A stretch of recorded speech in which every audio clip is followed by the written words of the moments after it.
రాష్ట్ర వ్యాప్తి పిలుపులో భాగంగా AP municipal workers union AITUC అనుబంధ సంఘ కార్మికుల ఆధ్వర్యంలో కడప జిల్లా బద్వేల్ మున్సిపల్ కార్యాలయం ఎదుట మున్సిపల్ వర్కర్స్ యూనియన్ అధ్యక్షులు మెరువ మల్లికార్జున ఆధ్వర్యంలో ధర్నా చేశారు.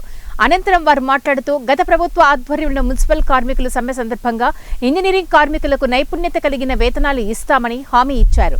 అయితే అప్పటికే ఎలక్షన్ ప్రారంభం కావడంతో అందుకు సంబంధించిన జీవోను ఇవ్వలేదు. కూటమి ప్రభుత్వమైన కార్మికులను గుర్తించి జీవో విడుదల చేయాలని వారు డిమాండ్ చేశారు. ఈరోజు కూటమి ప్రభుత్వం అధికారం లేకొచ్చింది.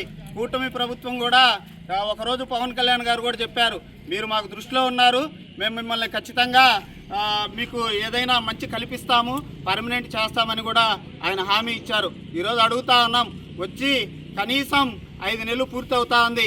ఈరోజు మీరు ఎక్కడా కూడా కాంట్రాక్ట్ అవుట్సోర్సింగ్లో పనిచేసేటువంటి కార్మికుల్ని ఇంతవరకు పట్టించుకున్నటువంటి పరిస్థితి లేదు. ఈరోజు అడుగుతా ఉన్నాం, ఈరోజు మాకు ఉన్నటువంటి నిత్యావసర ధరలకు కూడా మాకు కనీస వేతనం ఇవ్వకపోతే ఎలా అని కూడా ఈరోజు ఈ సందర్భంగా కూడా మిమ్మల్ని హెచ్చరిస్తూ ఉన్నాం. ఈరోజు రాష్ట్ర వ్యాప్తంగా అన్ని కార్మికులు ఏదైతే ఉన్నారో వీళ్ళందరికీ కూడా కనీస వేతనం ఇవ్వాలి. అదేవిధంగా మేము 8 రోజులు సమ్మె చేస్తే